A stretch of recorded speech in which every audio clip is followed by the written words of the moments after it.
Thanks again. Fantastic. So, hello, I'm new here this evening. I'm Robin, and tonight I'm going to do a talk which is maybe on a slightly different focus to what you normally do. I'm not a .NET developer, but as will become apparent, hopefully there'll be some interesting stuff for you this evening. So, I've basically split it up into 4 sections. This is our sort of London tube map of what we're going to be going through this evening. So, an introduction to where I work, what sort of things I'm looking at, and why I'm interested in time series data and what that is. We'll then look at sort of storage of it, go on to some analysis, and very selfishly I'm going to try and extract some knowledge from you as much as I'm giving it back to you. So hopefully we'll have a bit of Q&A at the end as well. So to start off with in the introduction, I'm a project engineer at the Advanced Manufacturing Research Centre. So this is the one out towards Rotherham.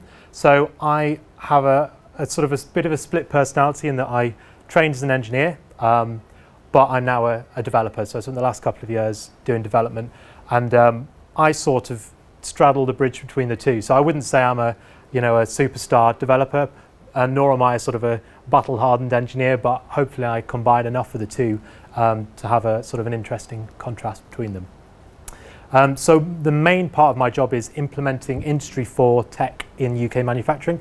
Is everyone familiar with Industry 4? Or okay, fantastic. We've got one hand up at the back because he works with me. But so if I try and remember, the first industrial revolution was steam and sort of power, which wasn't horses. The second one was production lines, so people in factories and that kind of thing. The third one was the idea that we can get computers to control individual bits of kit. And now the fourth one is that actually we can start networking, connecting those bits of kit up together so that they're not just an individual robot arm, but it's part of a whole factory, and the whole factory understands where things are, how parts are moving through, and we've got data flowing out our ears and hopefully using it to improve the production lines. So as you can imagine, there's a lot of software development that goes into that and data science, but also you've got to understand the engineering to actually be able to implement it to really know what that data is telling you. So that's the sort of introduction to where I'm at. Is that a good enough context for everyone? Fab. Okay. So, I've even got it here. Look at that. Damn. So yeah, I remembered it though. So yeah, this is our different stages of industry. Industry 4, networking, Internet of Things, all that kind of good stuff. In practicality, so this could be anything from a sensor you've got on, an automated cart which goes around an Amazon warehouse. For me, what a lot of it is in high-value manufacturing for aerospace, so people making landing gear, making bits which go in sort of wings and that kind of thing. It's normally taking a big block of metal and very precisely cutting it down, and we've got automatic machines which do that. At the minute, those machines are you don't get very much out of them, but I'm doing a lot of work on trying to extract that data and use that to then improve the machining processes. But a lot of that is the time series stuff, which I'm going to be talking about this evening. So what is a time series? May seem like a sort of fairly fundamental question for this. It's a sort of a sensor signal coming from a factory or a piece of equipment. Now the key thing is basically to wiggle through time. So think of the stock market. This is Apple's share price, which is an interesting one to go and look at. You've got time on the x-axis, and you've got a value on the y-axis, and you've got it wiggling about the place. That is a time series.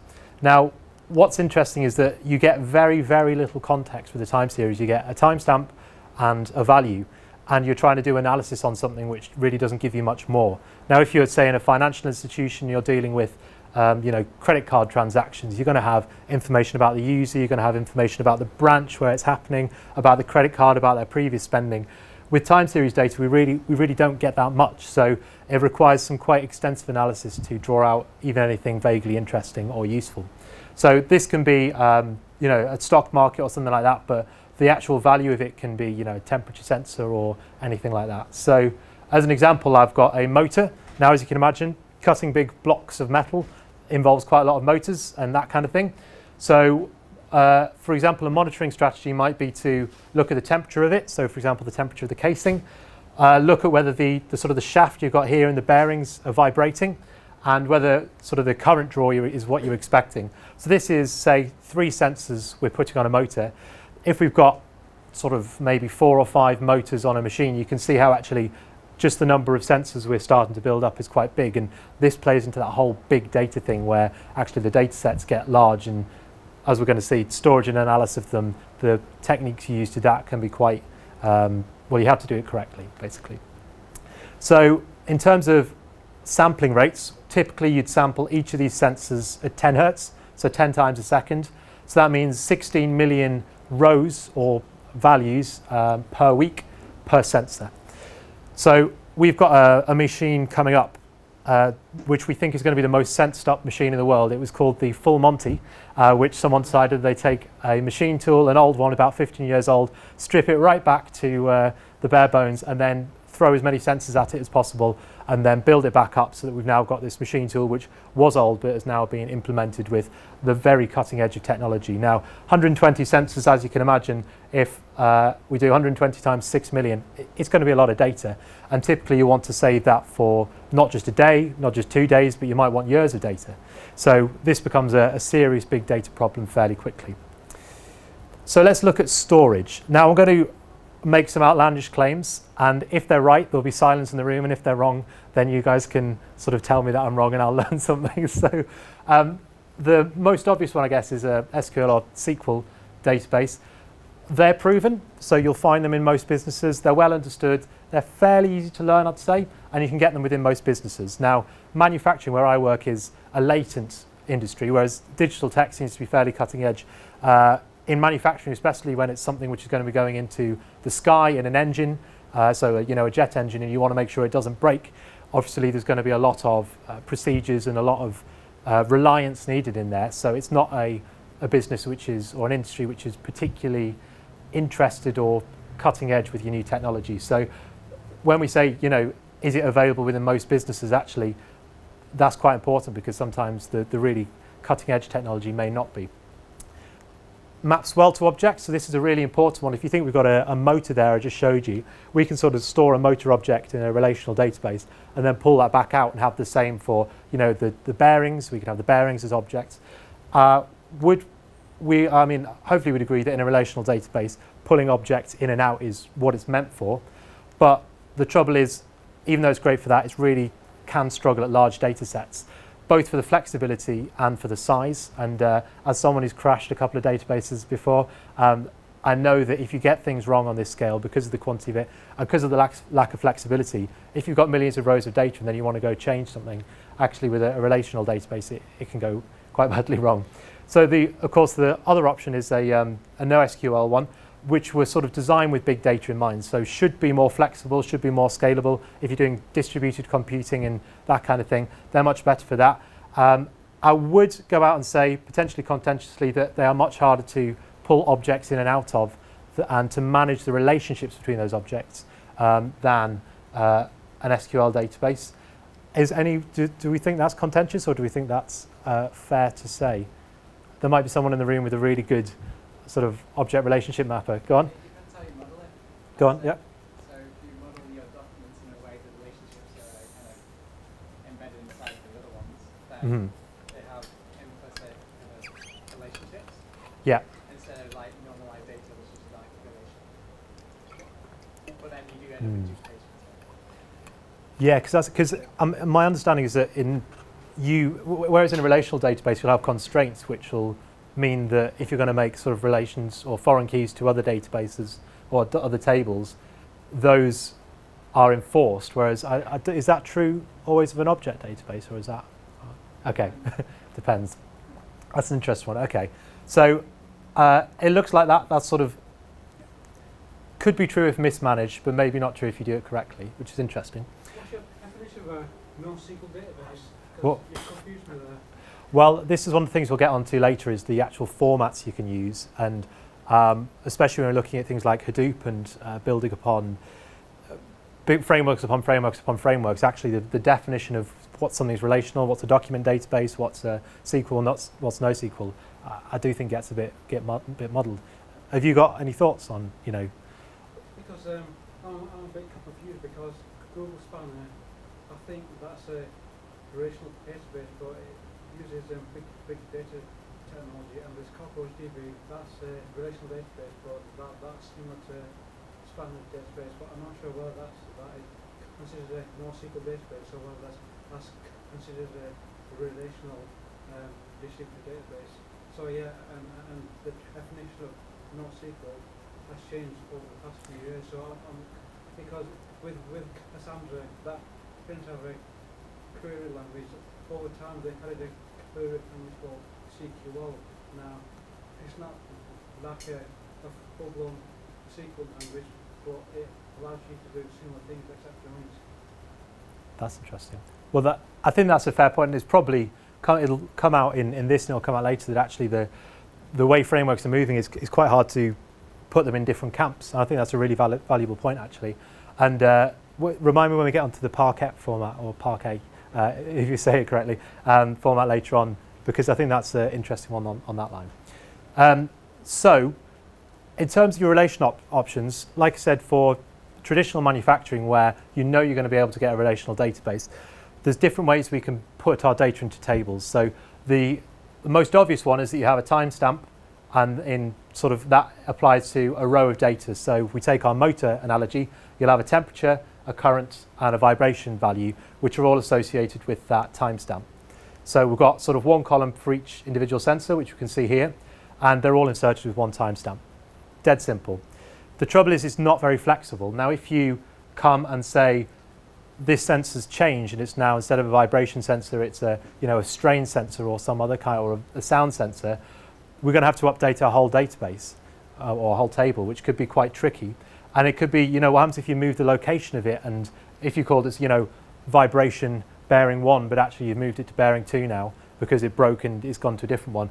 It becomes very tricky to manage this kind of setup, because over time you're inevitably going to get those changes, and you've got a fixed structure which can't really respond to them.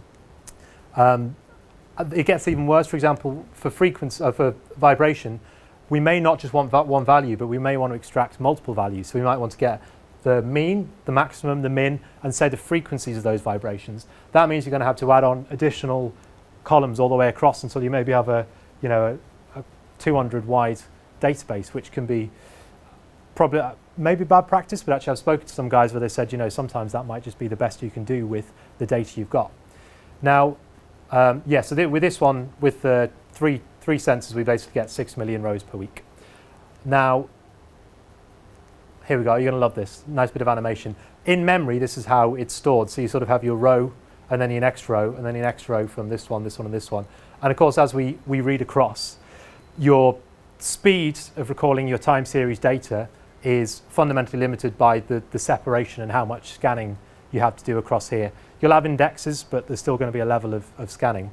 So here, between, say, if we're interested in our temperature, which is sort of 27 here and 26 here, we've got a distance of 4. Now, if we look at the next option, this is a more flexible one where we have, for each sensor, we have its own timestamp. So we can see we've got 3 of the same timestamp, but they're associated with a value for temperature, current, and vibration. And then what we do is we have a foreign key to a metadata table which contains information about it. Now, what this allows me to do is, if I change the location of a sensor, I can then go to the metadata table, update it, and all of those links will still hold for that data item there, which is obviously very valuable. So yeah, we can use sort of this sensor ID to store it there. And it's flexible. Yeah, we've gone across that. Now, the trouble with this is you get 3 times more rows per week, because there where we had, before where we had one timestamp with 3 columns, now we've got a timestamp value, timestamp value, timestamp value.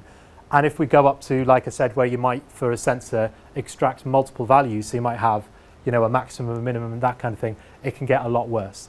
So now we're, instead of at 6 million rows per week, we're at 18 million rows per week. And if we, every sensor we add will add another 6 million rows a week.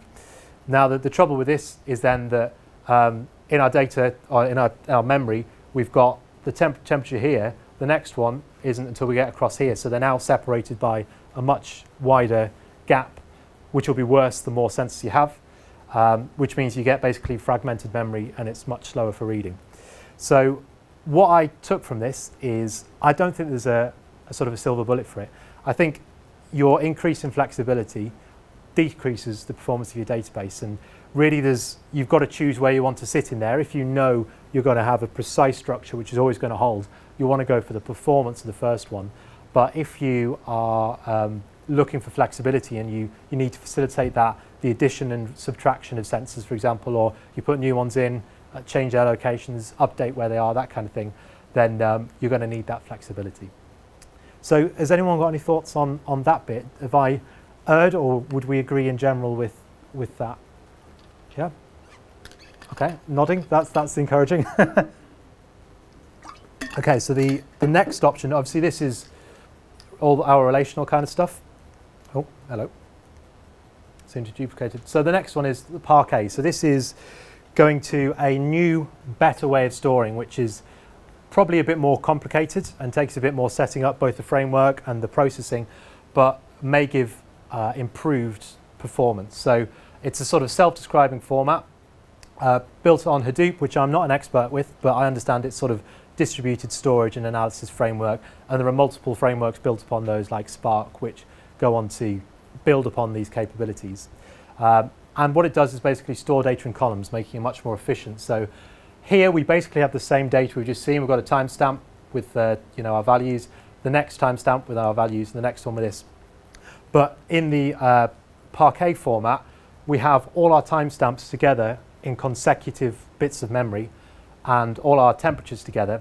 This means that you're only ever having to read through one to the next space rather than having to jump, which inherently makes this a much faster way of accessing your data, because you only need to scan through your column. You don't need to scan through all the other data which happens to be in the middle. So this is much more performant. And with this one, yeah, faster reading. The trouble is that it's more complicated. So you've got to, whereas we're used to just doing a string which inserts into a SQL database, you might have to do a fair bit of transformation, say taking a JSON structure and flattening it out so that it's in the correct format.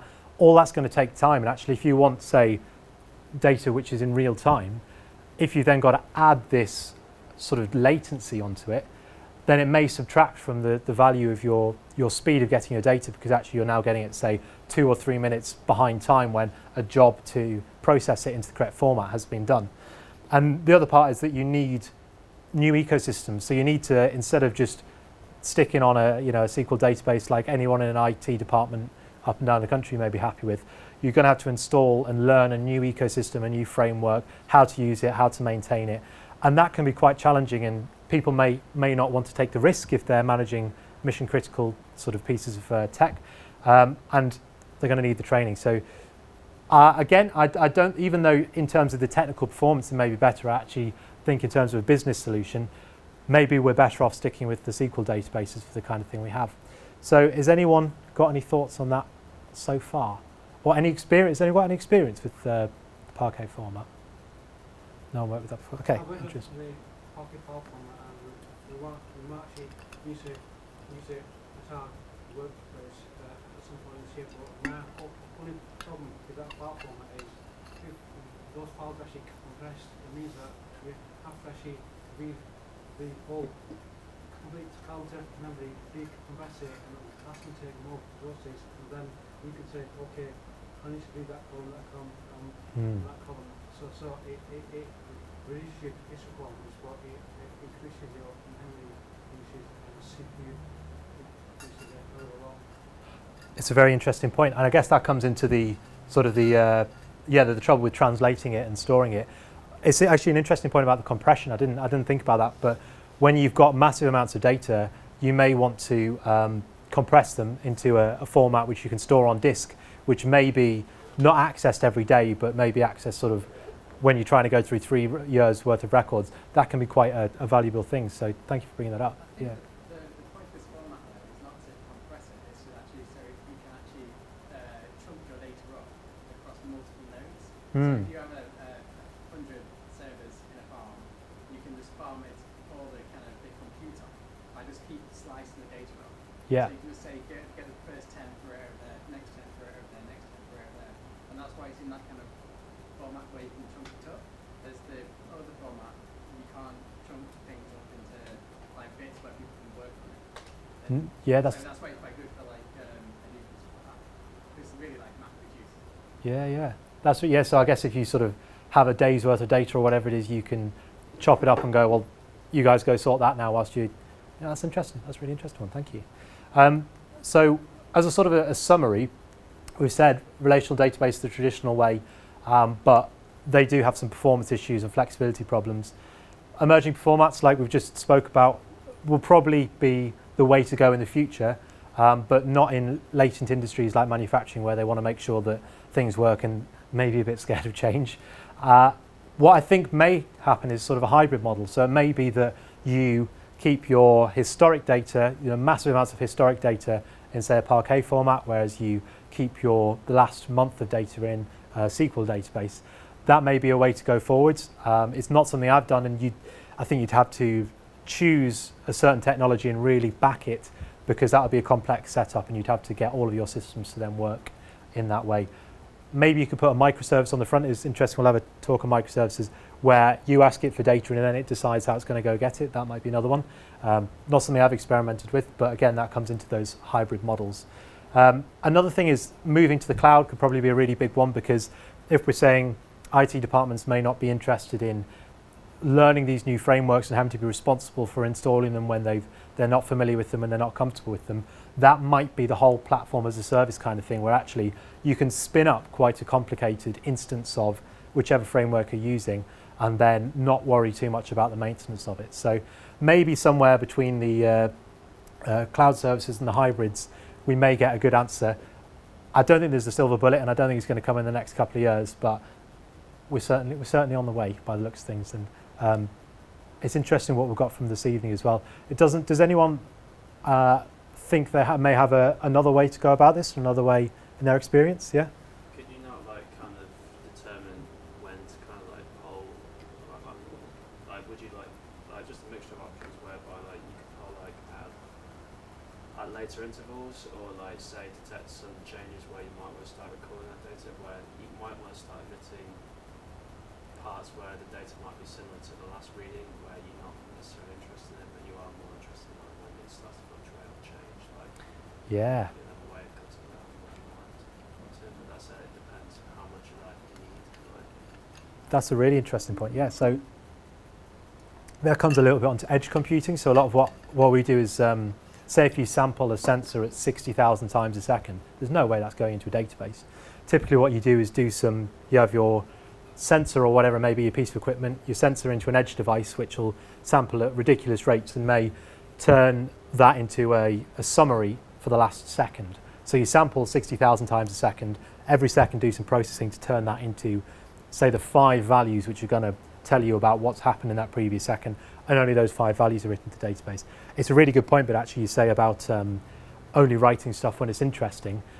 If it's just been 0 or not doing very much for ages, then there's no point in continually logging up your bills on storage.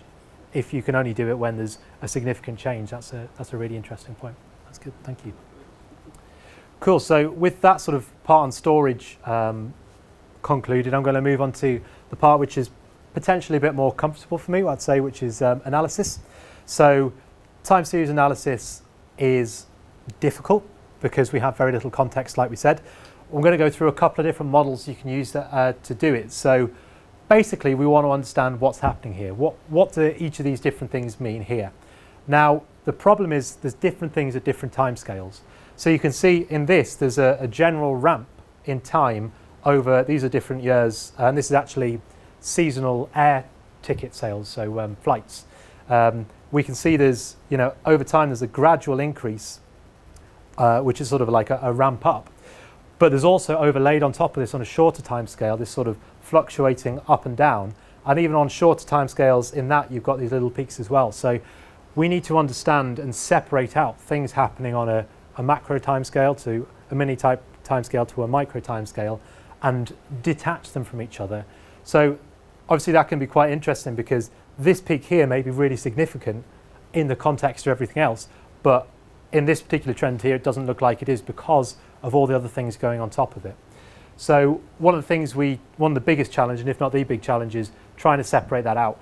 Why I'd want to do that is, for example, going back to our motor, if you can understand the features of these signals and what they're telling you, you can learn a heck of a lot. So preventative maintenance of machines is one of the big things where there's millions and billions of pounds to be earned in it, where you, before a machine breaks or before a bit of equipment breaks, you use sensor signals to understand it's going a bit wobbly and then stop it before something really expensive and catastrophic happens.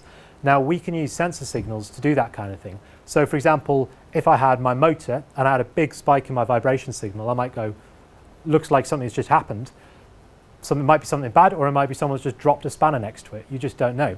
If you then looked at, say, the temperature and saw after this big spike in vibration, the temperature's gradually increased, and say the power draw's got a step change, that's saying, well, we've had this big bang, it's an increase in friction, which is shown in the temperature, which is ramping up, and also there's been a step change in the current, so therefore the motor's having to do more work to do the same job. That all indicates there's been a failure in the bearing or some part of the shaft, which is then meaning that we've got this increase in friction and increase in force needed to turn it. Now, if we saw that and we could automatically extract that from sensors then and sensor data, we could immediately stop that piece of equipment before it got any worse, dispatch an engineer, and that might be, typically it's about 30% the cost, is my understanding, so of preventive maintenance versus how much you'd pay if you just had to react to it after it happened. So that's the sort of the motivation. So this one, so we're looking at the timescales and the characters. So is it a peak? Is it a step change? Is it sort of a sinusoidal kind of thing? Now, the first we can do with that is a decomposition assuming a trend. So here we have the same data you can see wheeling up over time. And what we can do is make the assumption that it's made up of three parts. The first part is a linear increase, which you can see here. The second part is a seasonal variation, which is sort of sinusoidal, which you can see here. And the last bit is noise, which you can see here, and all of these three added together will make this.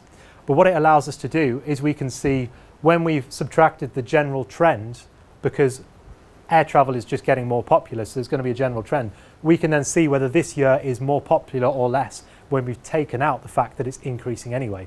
So if we said, the market for air travel is growing, but we want to know whether this year, whether it's growing more than we expected or less than we expected. You can't do that from this because you've got things superimposed on each other. You've got multiple variables adding into the same thing. Whereas if we subtract this upward trend, we can then say, actually, this looks like every year is pretty much the same. So we've got consistent years, so consistent demand fluctuating through the year, but then built upon a trend of the whole market's growing.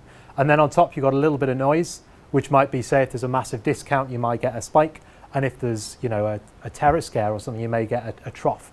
But you can see here, we've now managed to decompose that signal and just from that understand what it's telling us.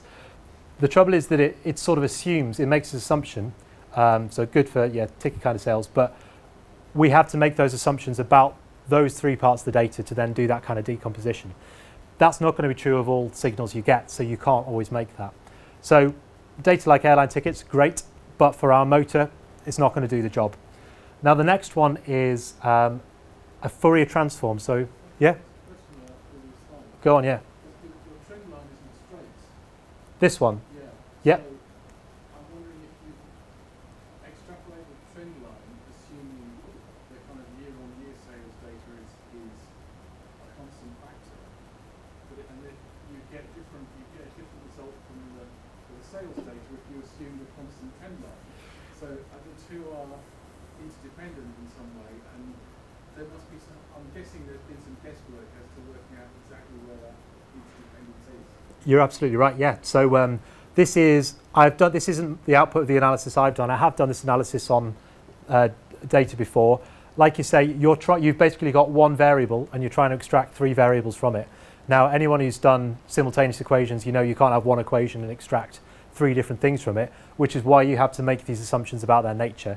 The particular reason for the fluctuation in that, I don't know. I suspect it'll be an approximation in the way it decomposes this signal into these ones.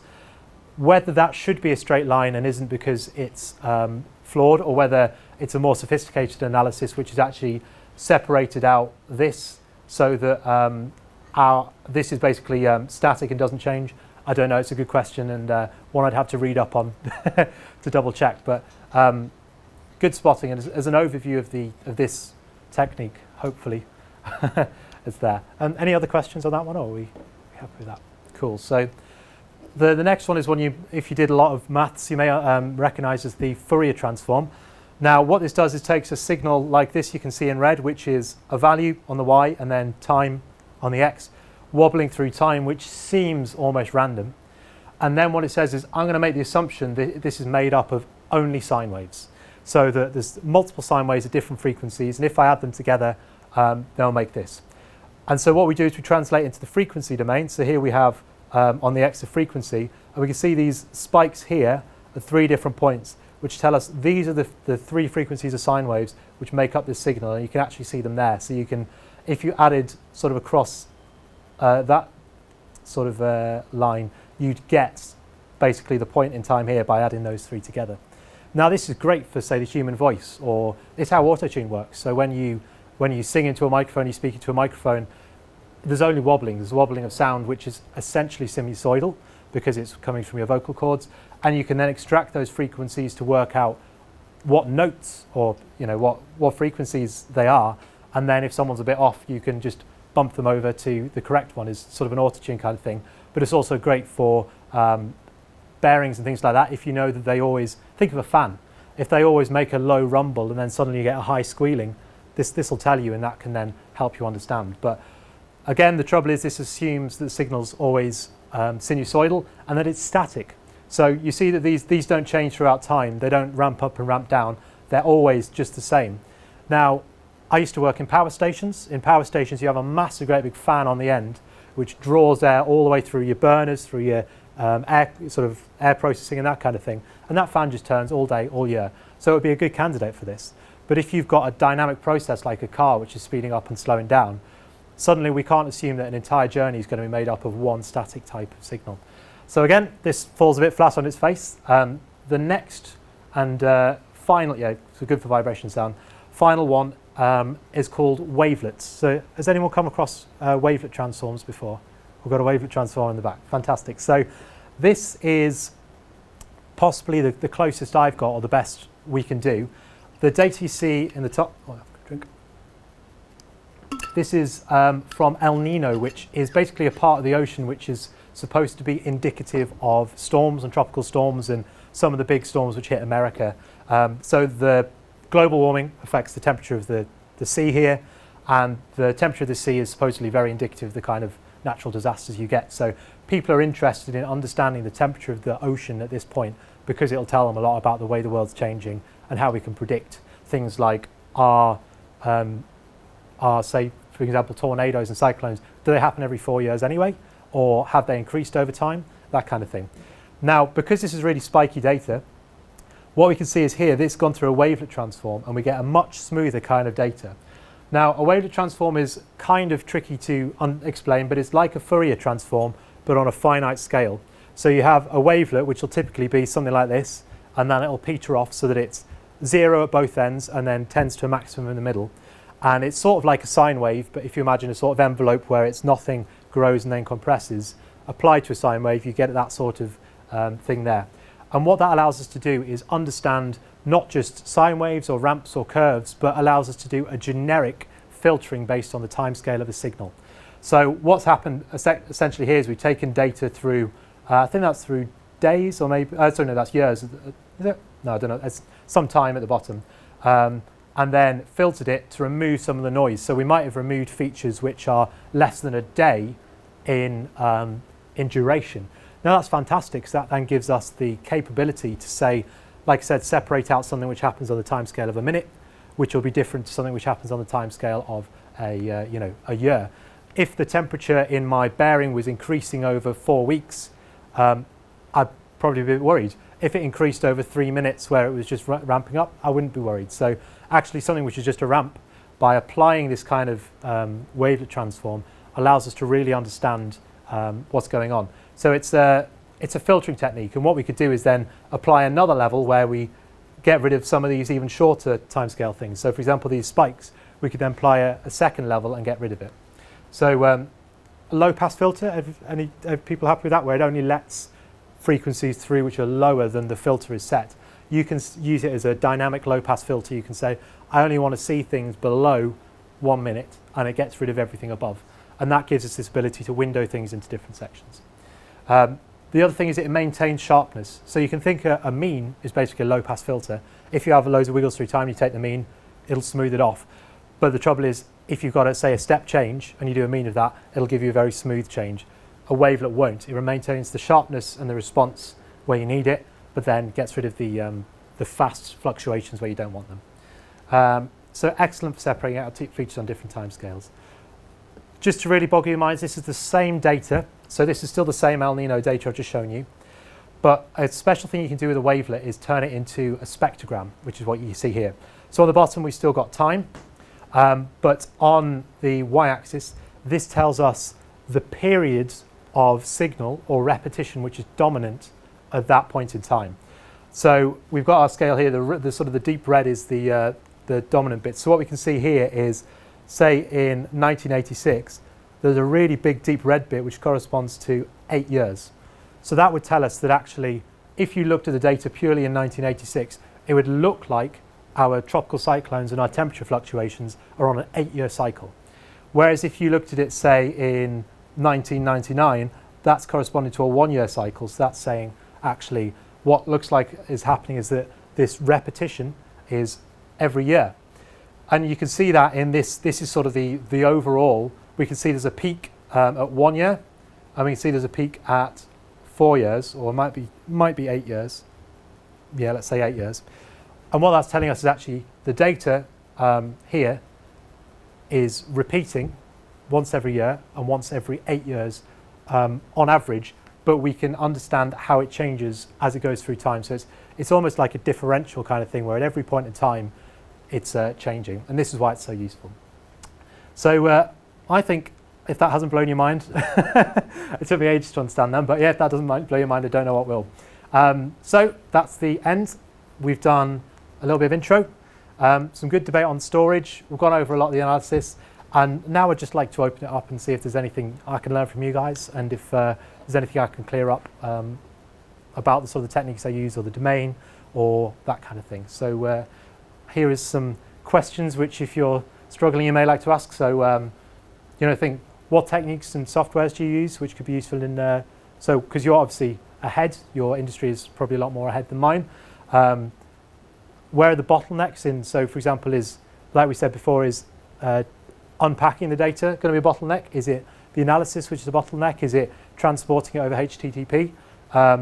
What do you think about columnar stuff, cloud computing? I'll just open it up to the floor, and if there's no questions, and I'll... You can actually explain how much data you actually got and what you actually do in terms of analysis for data. Yeah. How much have you got, and what do you do, and what tools have you got now? Well, in terms of techniques, so it's interesting, tools and techniques are different. Typically what we'll do is use techniques to build our own tools. Sometimes we use out-of-the-box stuff. So there's sort of Databricks, which is an Azure cloud service. We've done a little bit we're starting to work with. But typically what we've done is, because it's fairly cutting edge, we've used techniques like I've shown today to roll our own tools, our own methods, rather than getting out-of-the-box tools and using them. As sort of cloud services and data analysis kind of frameworks become a bit more powerful, then this can be maybe a stretch. But in terms of, a lot of the stuff's done in MATLAB, and even then, it doesn't get you much beyond a wavelet transform. And then if you want to do any analysis beyond that, it's you're on your own. So, yeah. But a lot of it's through, we basically build this into websites and then try and do it online. So you gather the data, stick it in a database, apply every 10 minutes, apply an analysis which pulls out some features or some, like a spike of this size, of this duration, or a step change, puts them back into the database, and then we use that. We can use that for machine learning, to feed a machine learning algorithm, or you can use it just to view it. And even then, actually, if you just say, this happened, this happened, this happened, it's much more useful than the raw data. So does that answer, hopefully? I don't know if you've tried any of the, I know AWS and Azure offer Azure has Azure IoT hub and stuff like that. Yeah, yeah. There's on-edge processing from IoT devices, so you shove all the stuff up there, and then does the on-edge processing, and then you can shove it into blob storage and things like massive data sets. Yeah. I know that's like a big thing at the moment as well. You're absolutely bang on. One of the things which is really good is you can sort of, if you use their edge devices and things which are compatible with their systems, you can train a machine learning algorithm in the cloud and then push it locally to, say, an edge device, so that it then processes the data in the factory where it comes out with sub-second latency rather than, say, 6 seconds in the past. it's a really interesting one. I've done a little bit of work with IoT Hub, but there's so much on the cloud services. I agree. You could spend you could spend your life exploring it and you still not know. No, but yeah, really good point. Just a lot of manufacturers are ready for cloud. You mentioned the word cloud in the way that it works. They're just so far behind. So you mentioned education. Okay, maybe we'll do now and these objects and stuff to understand it. But then they go, well, here's just a service enabled to cloud. Just the top. And say a lot of these tools are they want to understand what they do with it. They're just that far behind being considered and start rolling out. It's a really important point actually, because cloud is seen as scary and unsecure. So interestingly, GCHQ and I can't remember the exact, it's basically the data security parts of GCHQ came out recently and said, we store our most secure data in the cloud with Amazon or Azure because it is the most secure place to store it. So this goes, I mean, most factories we go into will go, there's no way data's going past our firewall. Everything is going to be installed on site and there's no way it's leaving, because if it leaves, it's less secure.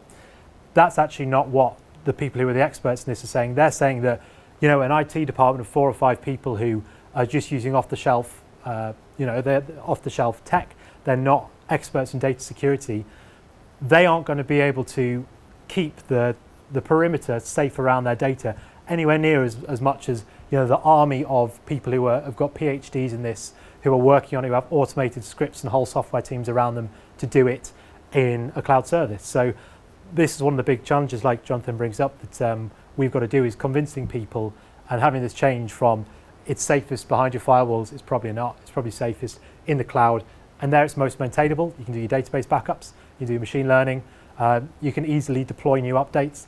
It works for everyone, but I wouldn't say that industry knows that yet. The biggest problem with the cloud is that you continuously hear scare stories about Google going down, about the Gmail going down, or YouTube going down, or S3 going down. You see, and these are supposed to be the experts now. If we have all our websites actually posted on Amazon and the websites aren't actually available, our customers are going to blame Amazon. They're going to think we're actually incompetent. It's an interesting point. So do you think doing all of that kind of stuff on premises, you get a more reliable service or less? Because you could. Personally, I would actually say that the best thing to come up with is a multi-cloud solution, but that's actually fairly complicated. And unfortunately, I work for a manufacturer, and my director's actually scared of the cloud, you see, but I'm actually pro cloud, but I can't just say go with one particular vendor, because I know for a fact at some point that vendor, somebody will change a config file on the cloud system, and half the services will go down, and it happens. It's not supposed to happen, but it does happen. That's interesting. I see where you're coming from.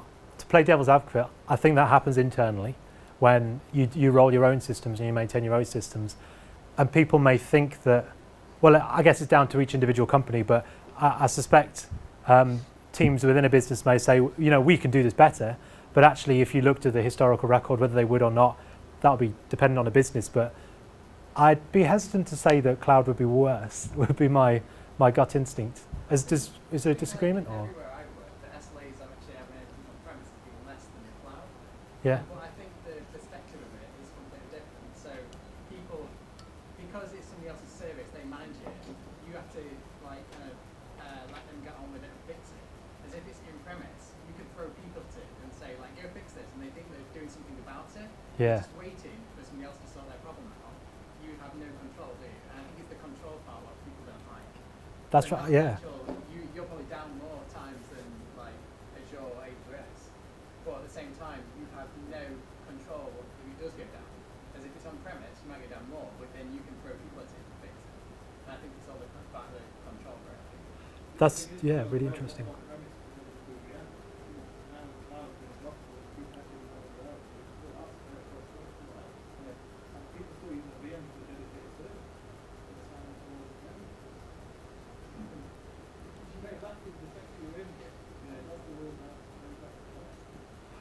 It's a very important point, and I hadn't thought about that before, but it sort of comes back to that trust. If there's something's broken, but you know why it's broken and you know how to fix it, you probably feel a bit more comfortable than something which breaks less, but you have no idea why it broke and you have no control over when it does or how you fix it. It's an interesting one. I don't know how you'd solve that, because I guess it's, as with a lot of stuff we probably deal with day to day, it's not a technical problem. They're the easy ones. It's the everything else around it which is the tricky bit. Yeah. Fantastic. Right, I'm going to stop talking and let you guys have some beer and enjoy the next talk. So thank you very much, and come grab me afterwards if you'd like to.